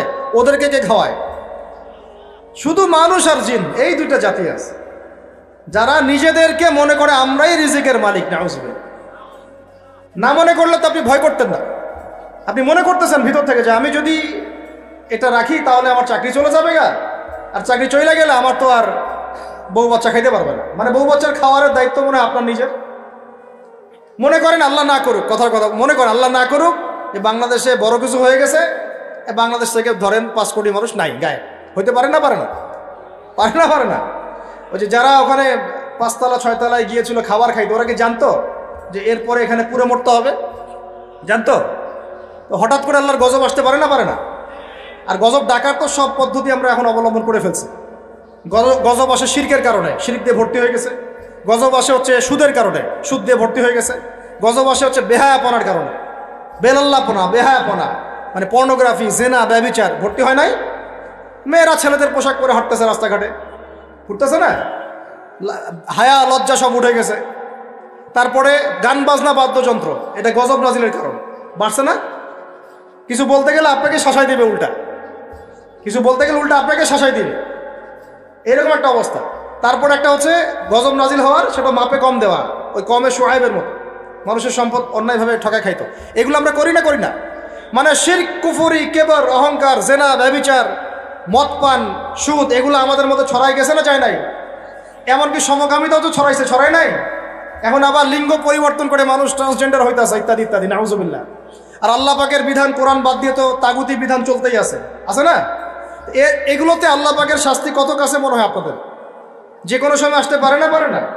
ওইটাই বলছিলাম, মনে করেন যে বাংলাদেশের 5 কোটি মানুষ নাই, ভূমিকম্পে ধ্বংস হয়ে গেছে, অথবা মনে করেন গজবে ধ্বংস হয়েছে, অথবা অন্য কিছু, নাউজুবিল্লাহ। আল্লাহ পাক আমাদেরকে মাফ করেন। আমি এখন ওই 5 কোটি মানুষের পরবর্তী প্রজন্ম, মানে বাল বাচ্চা কাচ্চা যারা আছে, এদের জীবন চক্র থেমে যাবে না চলতে থাকবে? বলেন, পৃথিবীর ঘূর্ণন থেমে যাবে না চলতে থাকবে? সময় থেমে যাবে না চলতে থাকবে? তাহলে আমরা কেন চিন্তা করি যে আমরা ছাড়া আমাদের পরিবার চলবে না? হ্যাঁ, আমরা এই হারাম চাকরি না করলে আমার পরিবার খাইতে পারবে না, আমি সুদ না খাইলে আমার পরিবার চলবে না, আমি সমিতিতে নাম না লেখাইলে আমার বাল বাচ্চার বেতন দিতে পারবো না। কেন চিন্তা করি হবে? আমার কথায় কি যুক্তি আছে না নাই? একটু হলেও তো আছে নাকি? আমরা যদি কেউ না থাকি আমাদের পরিবার চলবে না? চলবে। আমার আব্বা মারা গেছেন, আমার বয়স যখন 5.5 কি 6 বছর, আমার ঠিক মনেও নাই স্মৃতিতে, 5.5 কি 6 বছর। এরকম অনেকেই আছেন ছোটবেলায় বাবা, আমাদের নবী সাল্লাল্লাহু আলাইহি ওয়াসাল্লাম তো বাবা জন্মের আগেই ইন্তেকাল করেন নাই? তো যখন আমার আব্বাদের জেনারেশন জীবিত ছিল, তখন তারা চিন্তা করতো আমাদের ছেলেরা কিভাবে খাবে, কি কি পড়বে, কোন বাসায় থাকবে, কি করবে, চিন্তা করতো না। এখন যে আমি ধরেন এটা কত বছর, 2024, 98, 26 বছর থেকে আমি এতিম অবস্থায় আছি। কত বছর? 26 বছর হয়ে গেছে। 26 বছর আমি চলি নাই, খাই নাই, কাপড় পরি নাই, পড়াশোনা করি নাই, আজকে আপনাদের সামনে বসে আছি না। কার এগুলো? কার দেওয়া? তাহলে আমাদের চিন্তাটাকে আগে আল্লাহমুখী করতে হবে। রমজান এই চিন্তাগুলো দেওয়ার জন্যই আসে যে আল্লাহ কনসিয়াসনেস, তাকওয়া মনের মধ্যে ঢুকানো যে আল্লাহ আছেন আমার সাথে, আল্লাহ আমাকে দেখছেন, আমার কথা শুনছেন, আমার জীবনের সবগুলো ডিপার্টমেন্ট আমি আল্লাহ ভীতি দিয়ে ঢেলে সাজাবো ইনশাআল্লাহ। তাহলে আল্লাহ পাক বেহিসাব রিজিক দেবেন ইনশাআল্লাহ, বেহিসাব ইনশাআল্লাহ। তো যেটা বলছিলাম, আর দুটা পয়েন্ট বলে শেষ করতেছি ভাই। আমরা যে সাংস্কৃতিক অঙ্গনে যে যখন যাব, এখানে আল্লাহ ভীতির পরিচয় দেওয়া লাগবে। আমি এমন কোনো সংস্কৃতি ফলো করতে পারবো না যেটা আল্লাহর বিরুদ্ধে যায়, রাসূলের বিরুদ্ধে যায়। সবার আগে নিজের চেহারা ঠিক করেন, কাপড় ঠিক করেন, মাথায় টুপি নিয়ে আসেন, পাগড়ি নিয়ে আসেন, ঢিলাঢালা পোশাক পরেন। আমি বলতেছি না যে আপনার শার্ট প্যান্ট পরে নামাজ হবে না ইত্যাদি, এই মাসালা আমি দিতে যাচ্ছি না, এটা অন্য মাসালা, অন্য আলোচনা। কিন্তু আমরা আমাদের নবীর সুন্নত নিয়ে গর্বিত থাকবো। এটা আমার নবীর সুন্নত, আমার নবী মুহাম্মদের সুন্নত সাল্লাল্লাহু আলাইহি ওয়াসাল্লাম, যার হাতে আমি হাউজে কাউসারের পানি খাইতে চাই, যাকে আমি স্বপ্নে একবার দেখতে চাই। দোয়া করি না আমরা এগুলা? যে রওজার সামনে গেলে আমাদের চোখ দিয়ে ধরধর করে পানি পড়তে থাকে, তিনি ওখানে জীবিত না? আমাদের সালামের উত্তর দেন না? সুবহানাল্লাহ। আমরা কি বলবো আসলে, প্রসঙ্গক্রমে কথা চলে আসে।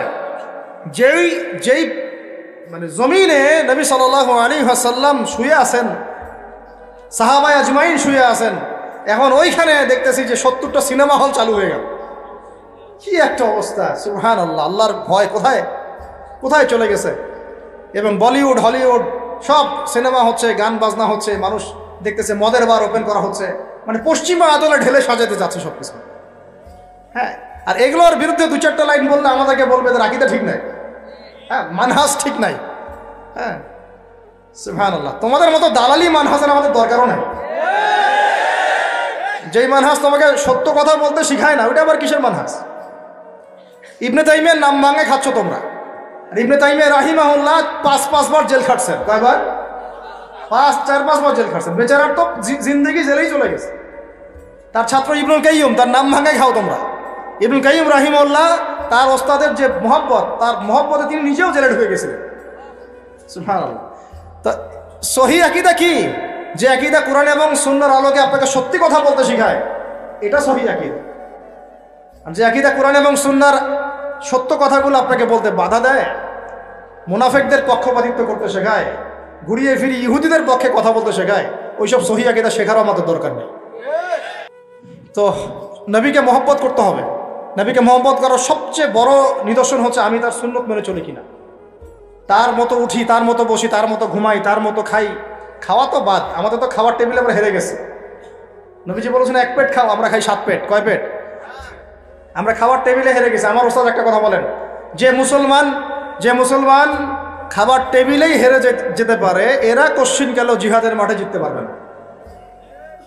যারা জিতেছে পিটাই বের করছে, ওরা দেখবেন খালি রুটি খায়, মোটা মোটা রুটি, তা 2-3টা করে। তাবলীগের সময়তে দেখেন নাই আপনারা, 2টা করে রুটি খায়, সারাদিনে 2-3টা রুটির বেশি কিছু খায় না। ওদের ফিগার ফিটনেস আমাদের চেয়ে এত বেশি ভালো, আমার মতো 10টা ছেলেকে একাই সময় দিতে পারবে, এত ভালো। সপ্তাহে 1 দিন খালি রাইস খায়, তাও শুক্রবারে। এটা দেখছি আমরা তাবলীগে। তো তাদের দ্বারা ইসলামের যে খেদমত হয়েছে, আমাদের দ্বারা হয়েছে? খাওয়ার টেবিলে আমরা হেরে গেছি। খাবার ঠিক করেন। রমজান মাসে বেশি বেশি খাবেন না, গপ করে খাবেন না। সাহারিতে পরিমিত খাবেন, কিন্তু পুষ্টিকর খাবার খাবেন। ইফতারে আবার 7 পেট খেয়ে তারাবির নামাজে ঘুমায় যায় না। লিমিটেড খাবেন, কিন্তু পুষ্টিকর খাবার খাবেন। আর এখনকার খাবারের যে মান, এগুলো যত কম খাওয়া যায় ততই ভালো। আমার খুব মন চায় যে সব দেশি পণ্যের একটা বিজনেস শুরু করি। আমি নিয়ত করছি, আল্লাহ পাক তৌফিক দান করে দেয়। মানে আমরা চাচ্ছি ব্যবসা করতে, এবং অনেক তরুণ উদ্যোক্তা আছে আমাদের ভাইরা, তাদের থেকে আমরা একটা সমন্বয় চাচ্ছি আর কি। সব দেশি পণ্যগুলো যদি একটা সুন্দরভাবে পাওয়া যায় এক জায়গায়, আমাদের জন্য খুব ভালো হয়। ফ্রেশ খাবার খেতে পারেন। এখন কোথায় ফ্রেশ খাবার পাবেন? চালে ভেজাল, মাছে ভেজাল। গোশত খাচ্ছেন আপনি, গরুর গোশত, ওইখানেও ভেজাল। খাইলে ক্যান্সার হবে, খাইলে ক্যান্সার হবে। একটা ডাব কিনতে যাচ্ছেন ঢাকা শহরে, ডাব, ওই ডাবের পানি সে আগেই বের করে রেখে দিছে। কি অবস্থা চিন্তা করছেন? প্রতারণা দিয়ে ভরে গেছে পুরা, উপর থেকে নিচ পর্যন্ত খালি প্রতারণা প্রতারণা। এত ইনোভেটিভ বুদ্ধি মানুষের মাথায়।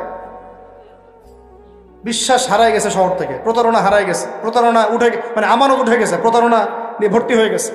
স্তরে স্তরে আমরা এইভাবে একে অপরকে ঠকাচ্ছি। কে কাকে ঠকাবো এটাকে আমি ক্রেডিট মনে করি। আর পরিচয় হয়ে গেছে আমাদের এরকম, ভাই কি নাম, কি করেন? আমার নাম অমুক, ওই যে দেখতেছেন 10তলা বিল্ডিংটা ওইটা আমার, এটাই পরিচয়। কি নাম আপনার, কি করেন, পেশা কি? ওই যে অমুক জায়গায় একটা সোসাইটি আছে, ওই সোসাইটিতে একটা ফ্ল্যাট আছে আমার, এটা পরিচয়, এটাই পরিচয়। আর আপনাদেরকে ওই হাদিসটা শোনাই দিই, লোভ সামলাতে পারতেছেন। নবী সাল্লাল্লাহু আলাইহি ওয়াসাল্লাম বলেছেন, একটা হাদিসে আল্লাহ নবীকে জিবরাইল আলাইহিস সালাম এসে 4টা প্রশ্ন করেছেন, 4টা উত্তর দিয়েছেন। শেষেরটাতে তিনি বলেছেন কিয়ামত কবে হবে আমি জানি না। মাল মাসউলু আনহা বিআলামা মিনাস সাইল। প্রথমে ছিল ইসলাম কাকে বলে, ঈমান কাকে বলে, ইহসান কাকে বলে, তারপরে প্রশ্ন করেছেন কিয়ামত কবে হবে, তিনি বলেছেন আমি জানি না। মাল মাসউলু আনহা বিআলামা মিনাস সাইল। প্রশ্নকারী উত্তরদাতা চেয়ে বেশি জানে না, বা আমাদের দুজনের কেউই জানে না এক্স্যাক্টলি কোন ডেটে কিয়ামত হবে। পঞ্চম প্রশ্ন তিনি করছেন আরেকবার, যে ফাখবিরনি আন আমারাতিহা, তাহলে কিছু মানে আলামত বলে দেন, কিয়ামতের কি বলে দেন, কিছু নিদর্শন বা আলামত বলে দেন। নবী সাল্লাল্লাহু আলাইহি ওয়াসাল্লাম এমন 2টা আলামত বলেছেন যার সাথে বর্তমান বিশ্বের প্রত্যেকটা বড় বড় শহর মিলে যাবে, প্রত্যেকটা বড় বড় শহর, এমনকি আমাদের ঢাকাও। নবীজি বলছেন, শুনেন সাল্লাল্লাহু আলাইহি ওয়াসাল্লাম, তিনি বলছেন আন তালিদা লামাতু রাব্বাতুহা, যখন দেখবা যে দাসী তার মনিবকে জন্ম দিচ্ছে, দাসী তার মনিবকে জন্ম দিচ্ছে। অনেক ব্যাখ্যা হয়, ওলামায়ে কেরামের একটা ব্যাখ্যা বলা সবক শোনাই দিচ্ছি। ওলামায়ে কেরামের একটা সবক হচ্ছে দাসী তার মনিবকে জন্ম দিচ্ছে মানে শেষ জামানায় সত্য হবে মিথ্যা, মিথ্যা হবে সত্য, ন্যায় হবে অন্যায়, অন্যায় হবে ন্যায়, হক হবে বাতিল, বাতিল হবে হক। মানে আমানতদার তাকে বলবে খেয়ানতকারী, খেয়ানতকারীকে বলবে আমানতদার, মানে উল্টায় যাবে মানদণ্ডটা। এটা হচ্ছে দাসী মনিবকে জন্ম দিচ্ছে, কারণ আসলে দাসী মনিবকে জন্ম দেয় না। আরেক শ্রেণীর ওলামায়ে কেরাম তারা বলেছেন যে এর অর্থ হচ্ছে এমন যে পিতা মাতার সাথে দাস দাসীর মতো আচরণ করা, এটা একটা ব্যাখ্যা। তো এরপরে দেখেন এই আলামতটা মিলে যায় না আমাদের সোসাইটির সাথে, সমাজের সাথে, বিশ্বের সাথে, মানদণ্ড উল্টাই গেছে না? আরেকটা যেটা, এটা আপনার সামনে চোখ খুলে দিন। দ্বিতীয়টা তিনি বলছেন ওয়ান তারাল হুফাত আল উরাত আল আলাতা রিয়া শাই ইয়াতাতাওয়ালুনা ফিল বুনিয়ান। যখন তোমরা দেখবে, ঢাকাবাসী শুনেন, যখন তোমরা দেখবা সমাজের নগ্ন পদের, মানে স্যান্ডেল কেনার টাকা ছিল না, একদমই ভোগানাঙ্গা, স্যান্ডেল কেনার টাকা, তাহলে কত মানে নিচেতে চিন্তা করেন। নগ্ন পদের, নগ্ন দেহের, মানে দেহে কাপড় পরার টাকা ছিল না, অর্থ ছিল, সামর্থ্য ছিল না, এবং রাখাল ছিল, রিয়া শাই, পশুপালন করতো রাখাল। এরা ইয়াতাতাওয়ালুনা ফিল বুনিয়ান, এরা উঁচু উঁচু বিল্ডিং নির্মাণ করবে না, বরং উঁচু উঁচু বিল্ডিং নির্মাণের প্রতিযোগিতা করবে। কিয়ামতের অন্যতম একটা নিদর্শন হচ্ছে যাদের পায়ে স্যান্ডেল ছিল না, গায়ে কি ছিল না, কাপড় ছিল না, রিয়াশাই রাখাল শ্রেণীর মানুষ ছিল, এরকম নিম্ন শ্রেণীর মানুষেরা উঁচু উঁচু বিল্ডিং নির্মাণের কি করবে, প্রতিযোগিতা। আপনার 10 আমার 15, আপনার 15 আমার 16, আপনার 4টা ফ্ল্যাট আমার 5টা, আপনার 2টা বাড়ি আমার গুলশান, বনানী, বাড়িধারা, এগুলো মিলে 4টা 5টা বাড়ি। ইয়াতাতাওয়ালুনা ফিল বুনিয়ান, কিন্তু শুরুতে দেখবেন এদের পায়ে কিছুই ছিল না, স্যান্ডেলও ছিল না, গায়ে কাপড়ও ছিল না। এটা কিয়ামতের অন্যতম শ্রেষ্ঠ একটা নিদর্শন, যেটার মধ্যে পুরো এই বিশ্বটা এখন ডুবে আছে। আমি একটা প্রশ্ন করি, এখন আপনাদেরকে উত্তর দেন দেখি, কিভাবে হালাল পথে এইরকম শ্রেণীর মানুষেরা এত উঁচু উঁচু বিল্ডিং নির্মাণের প্রতিযোগিতা করতে পারে? কিভাবে সম্ভব, কিভাবে সম্ভব বলেন? আপনি দুজন কি এখন 50 তলা বিল্ডিং নির্মাণের প্রতিযোগিতা করতে পারবেন এখন এই অবস্থায়? এখন আমাদের কনক্লুশন শুনেন, এটা সম্ভব 3টা মাধ্যমে। কটা মাধ্যম? এক, হয় অন্যের সম্পদ গুন্ডাগিরি করে, জুলুম করে, ওই যে মারামারি কাটাকাটি দাঙ্গা হাঙ্গামা করে দখল করতে হবে, জুলুম করে। এক, এটা হচ্ছে না, সমাজে হয় নাই, ভূমিদস্যু নাই, হরহ দাপট দিয়ে সব দখল করে ফেলতেছে। পরকালের কোনো ভয়ই নাই, আল্লাহ পাক যে কাঁধের মধ্যে 7 তবক জমি চাপাই দিবে, এটা ভয় নাই। মানে মানুষের, আল্লাহ পাক আমাদেরকে হেদায়েত দান করে না, আমিন। মানুষের চিন্তা এখন এমন জায়গায় গেছে, লাস্ট টাইম আমি উত্তরবঙ্গে একটা সফর করেছিলাম, ছেলে পেলে মানুষকে ঠকাচ্ছে, ঠকায় ভিসার প্রতারণা করে মানুষকে মানব পাচার করতেছে, এটা একটা চক্র ধরা পড়ছে।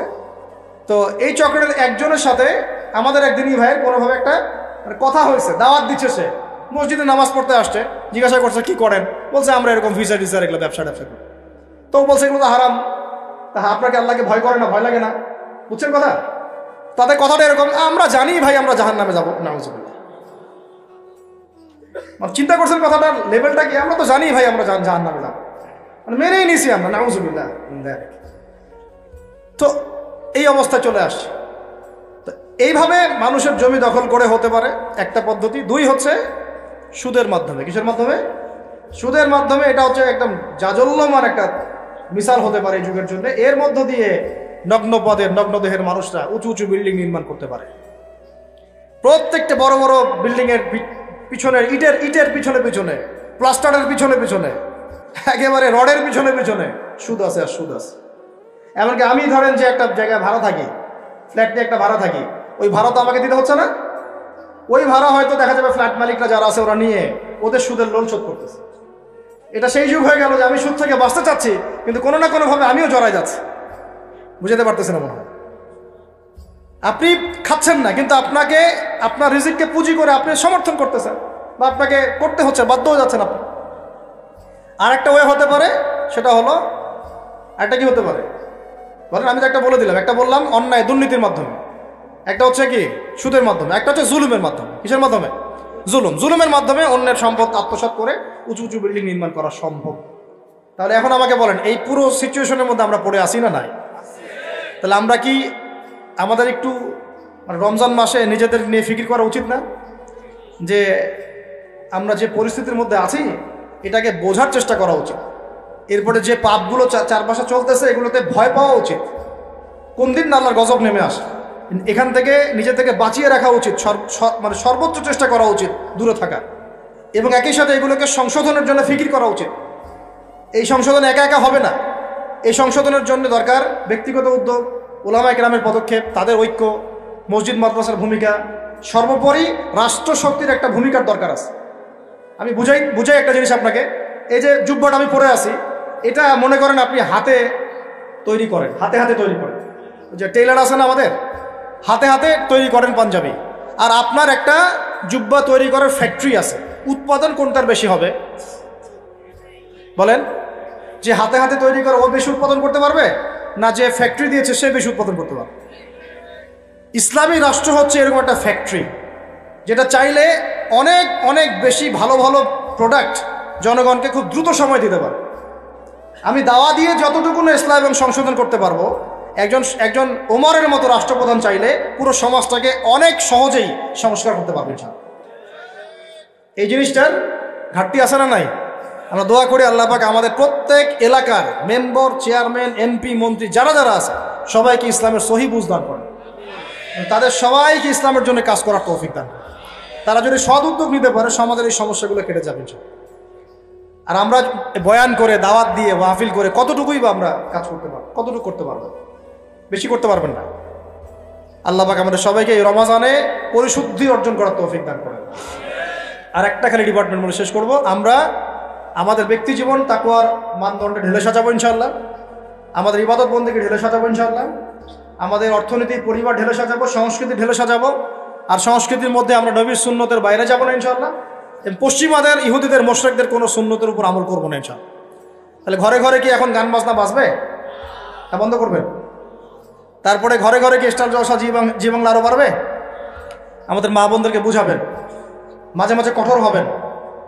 পুরুষ যদি হয়ে থাকেন একটা ধমক লাগাই দিবেন যে দ্বিতীয়বার যেন কথা বলতে না হয়। পুরুষের মতো পুরুষ হয়ে বাঁচেন। বিশ্বাস করেন, এখন কোনো কোনো ক্ষেত্রে ছেলেদের আচরণ দেখলে মনে হয় যে তারা মেয়ে হয়ে গেছে, আর মেয়েদের আচরণ দেখলে মনে হয় ওরাই ছেলে মনে হয়।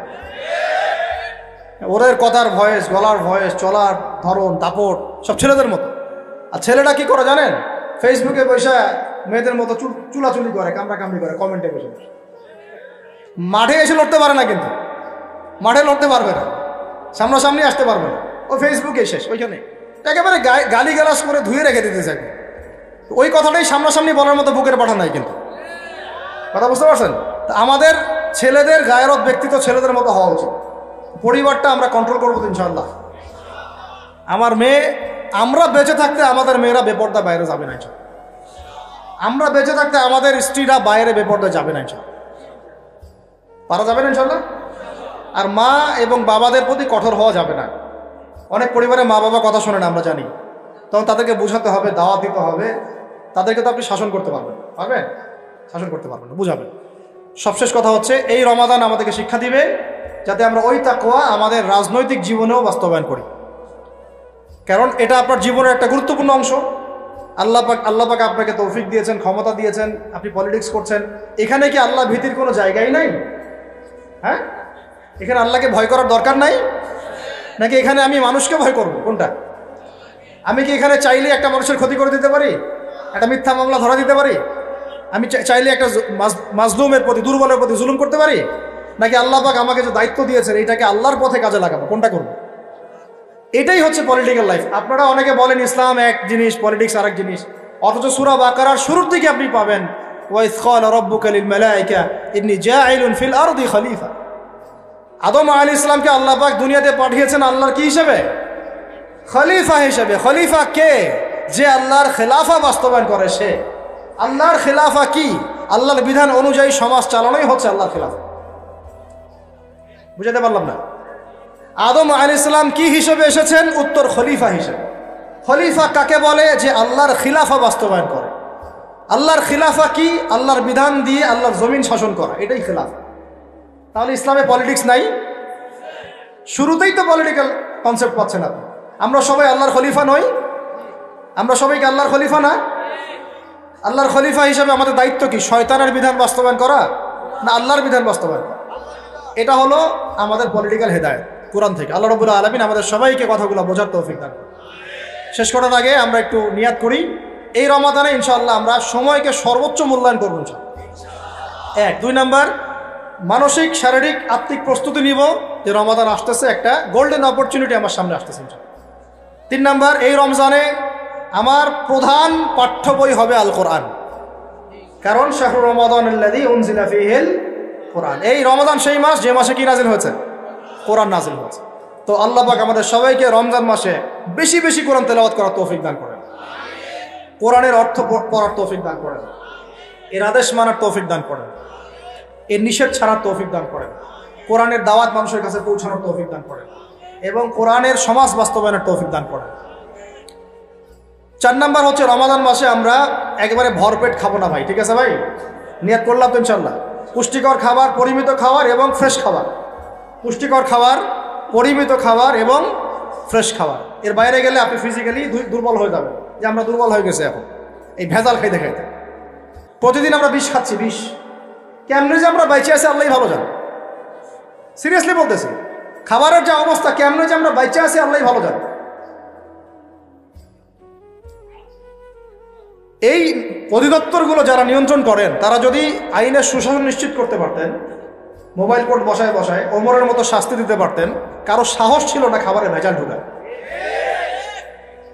জাতিকে মেরে ফেলতেছে, তো জাতিকে মেরে ফেলতেছে, ছেলে বাচ্চাদেরকে মেরে ফেলতেছে, বাচ্চাদের ব্রেন ডেভেলপমেন্ট হতে দিচ্ছে না। আমি তো প্যারেন্টিং নিয়ে পড়াশোনা করেছি অনেক, বাচ্চাদের ব্রেন ডেভেলপমেন্ট হতে দিচ্ছে না। খাদ্যে বাচ্চাকে কি কিনে দেন? চিপস কিনে দেন, চকলেট কিনে দেন, এইটা কিনে দেন, সবই বিষ, বিষাক্ত জিনিস, সব বিষাক্ত। আমরা কি খাই? ফাস্টফুড, পিৎজা, বার্গার, রাস্তাঘাটে সব বিষাক্ত জিনিস। চাল ডাল, তেল, লবণ যা যা খাচ্ছেন, মশলা, এর মধ্যে দেখবেন মিশাই দিছে ইটের গুঁড়া, ভুসি। এটা নিয়ে আমি আলাদিন কথা বলবো ইনশাআল্লাহ, অর্থনীতি নিয়ে। মানে এমন একটা অবস্থা যে নতুন করে ইসলামী অর্থনীতি প্রতিষ্ঠা করতে হবে এখন মনে হচ্ছে। আপনারা ব্যবসা করার নিয়ত করেন, হালাল পণ্যের ব্যবসা করেন, মানুষকে ভালো কিছু খাওয়ান, ভালো কিছু দেন, দেখবেন জাতি বাঁচবে ইনশাআল্লাহ এবং আপনারও কাস্টমার বাড়বে ইনশাআল্লাহ। কারণ আমরা সবাই ফ্রেশটাই তো চাই, 10 টাকা বেশি দিয়ে হইলেও সেটাই কিনবো ইনশাআল্লাহ। আল্লাহ পাক আমাদেরকে রমজান মাসে পরিমিত খাবার তৌফিক দান করেন, পুষ্টিকর খাবার খাওয়ার তৌফিক দান করেন এবং বেহিসাব রিজিক দান করেন। আমি 5 নাম্বার হচ্ছে, রমজানে আমরা তারাবি সালাত জামাতে পড়বো ইনশাআল্লাহ। রাকাত সংখ্যা নিয়ে গন্ডগোল হবে তো জানি, আমাদের কথা আমরা বলে দিচ্ছি। তারাবির নামাজ 1 নম্বর জামাতে পড়বো, 2 নাম্বার 20 রাকাত পড়বো। কেউ যদি বলে আমি কম পড়ি, বলবেন ওকে পড়েন, কোনো সমস্যা নেই, আপনি পড়েন, কোনো সমস্যা নেই। কেউ যদি বলে আমি আরও বেশি পড়ি, পড়েন, সমস্যা নেই।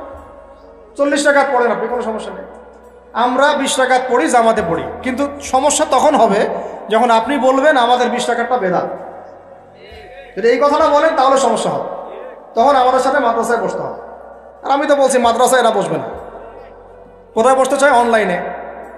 অনলাইনে তো আর আপনি বই খুলে এগুলো ধরাইতে পারবেন না। মাদ্রাসায় বসলে তো কিতাব আদি ধরাইতে পারবেন। রেফারেন্স দিচ্ছে যে বইগুলার, ওই বইগুলা খালি পিছনে থাকবে, বলতে হবে খুঁজে নিয়ে আসেন বইটা কোথায় আছে, ব্যাস করলো খেলা, আর কিছু করা লাগবে না। তো যাই হোক, ওই দিকে আমরা যাচ্ছি না। আল্লাহ পাক আমাদের সহি বুঝ দান করেন। আমরা আমাদের মাসলাকে আছি, জামাতে সালাত পড়বো ইনশাল্লাহ, তারাবি সালাত, খতমে কোরআন পড়বো ইনশাল্লাহ, এবং চেষ্টা করবো 20 রাকাত পড়ার ইনশাল্লাহ। কেউ যদি বলে এটা বেদাত, তখন আমাদের সাথে বসাই দিব, ওলামা কেরামের সাথে বসাই দিব। মনে রাখবেন, উসমান রাদিয়াল্লাহু আনহু যদি 2টা আজান দিতে পারেন জুমার, আমি আবু তো আদনানে দিতে কোনো সমস্যা নেই। ওমর ইবনুল খাত্তাব যদি 20 রাকাত তারাবি পড়তে পারেন নিজে, আমার মতো হাজার হাজার মানুষের পড়তে কোনো সমস্যা নেই। আমরা সাহাবীদের চেয়ে বেশি দিন বুঝি না। মা আনা আলাইহি ওয়া আসহাবি আল-ইয়াউম আলাইকুম বিসুন্নতি ওয়া সুন্নতি খুলাফায়ে রাশিদিন মাহদিয়িন মিন বা'দি। এই হাদিসগুলো শোনাই দিবেন। আল্লাহর রাসূলের সুন্নাহও যেমন আমরা ফলো করব, সাহাবীদের সুন্নাহও ফলো করতে হবে। কথা বোঝা যাচ্ছে কি?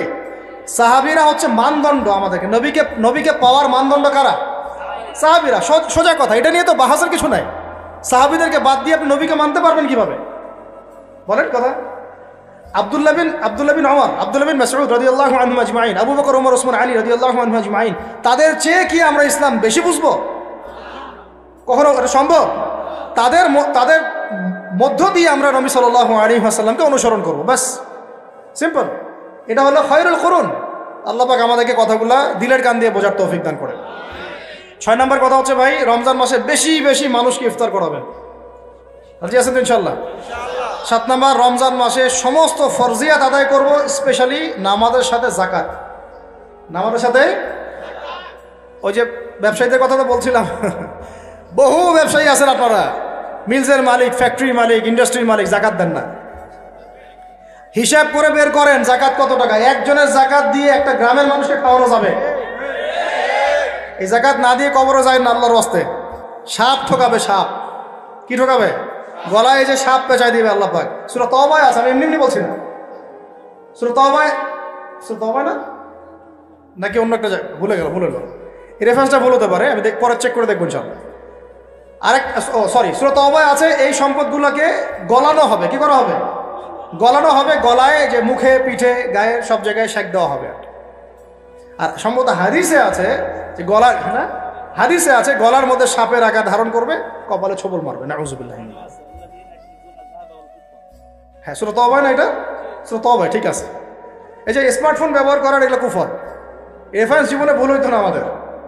এই যে স্মার্টফোন, হোয়াটসঅ্যাপ, টেলিগ্রাম, এসব চেক করতে করতে অবস্থা আছে। তালেবে ইলম যারা এবং ওলামায়ে কেরাম, তাদের উচিত, মানে আমাদের নিজেদেরকেও নসিহত করতেছি আমরা আর কি, যতটা পারেন ডিভাইস থেকে দূরে থাকতে হবে। নাহলে কোরআন ভুলে যাচ্ছি, হাদিস ভুলে যাচ্ছি, এটাও একটা এজেন্ডা হতে পারে। আল্লাহ পাক আমাদেরকে বোঝার তৌফিক দান করেন। কটা বলছি? 7টা নাকি? আর 3টা বলি। 3টা কাজ করবেন রমজান মাসে। সেটা হচ্ছে, রমাদান মাসে যদি সম্ভব হয়, আল্লাহ পাক যদি সুযোগ দেন, যদি সম্ভব হয়, বাইতুল্লাহ জিয়ারত করে আসতে পারেন। আল্লাহ পাক তৌফিক দান করেন। মানে এখানে এই রমজান মাসে উমরা করার একটা ব্যাপক ফজিলত আছে। আল্লাহ রাব্বুল আলামিন আমাদের সবাইকে জিয়ারতের তৌফিক দান করেন, এবং যারা এখনো সামর্থ্যবান হন নাই, সামর্থ্য আল্লাহ পাক দান করেন। যারা নিয়াত করেছেন, আল্লাহ পাক তাদেরকে হজ্জে মাবরুর করার তৌফিক দান করেন। আল্লাহ রাব্বুল আলামিন তার ঘরে আমাদের সবাইকে হজ করার তৌফিক দান করেন, এবং হজ করার মতো করার তৌফিক দান। 9 নম্বর হচ্ছে, রমজান মাসে আমরা ফরজের পাশাপাশি নফল, সুন্নত, মোস্তাহাব আমলে গুরুত্ব দিব ইনশাআল্লাহ। শুধু ফরজের উপর থাকবো এটা না, নফল, সুন্নত, মোস্তাহাব বেশি বেশি বাড়াই দেব ইনশাআল্লাহ। প্রত্যেকটা কাজ করার আগে দেখবো সুন্নাহ মাফিক হচ্ছে কিনা। এই কাজগুলোর শক্ত করে ধরার জন্য রমজান হচ্ছে শ্রেষ্ঠ মৌসুম। আল্লাহ পাক তৌফিক দান করেন, আমিন। আর শেষ কথা হচ্ছে, রমাদান মাসে রোজা রেখে আমরা যেমন হালাল ছেড়ে দিয়েছি, সারা বছর আল্লাহ পাকের সমস্ত হারাম থেকেও দূরে থাকবো ইনশাআল্লাহ। এটাই রমজানের মূল শিক্ষা। মূল শিক্ষাটা কি জানেন? রমজান মাসে রোজা রেখে যে আমরা হালাল ছেড়ে দিয়েছি, এটা যেন সারা বছর অব্যাহত থাকে, সারা বছর যেন আমরা হারামে লিপ্ত না। রোজা রেখে হালাল ছেড়ে দিয়েছি না, খাওয়া পান করা, স্ত্রী সহবাস ছেড়ে দিয়েছি না, রোজা রেখে হালালও ছেড়ে দিলাম, সেই রোজাদার কি হারামে যেতে পারে? বলেন, সেই রোজা থেকে রোজা রেখে তাহলে মেয়ের সাথে কথা বলতে পারে? সুদ খাইতে পারে, ঘুষ খাইতে পারে, জেনা করতে পারে। যেহেতু রোজা রেখে আমরা এগুলো করছি না, এই শিক্ষাটাকে আমরা যেন সারা বছর ধরে রাখতে পারি, আল্লাহ পাক এই তৌফিক আমাদের সবাইকে দান করেন। আল্লাহ রাব্বুল আলামিন আমাদের সবাইকে আসন্ন রমাজানের সুস্থতার সাথে এই কাজগুলো করার তৌফিক দান করেন।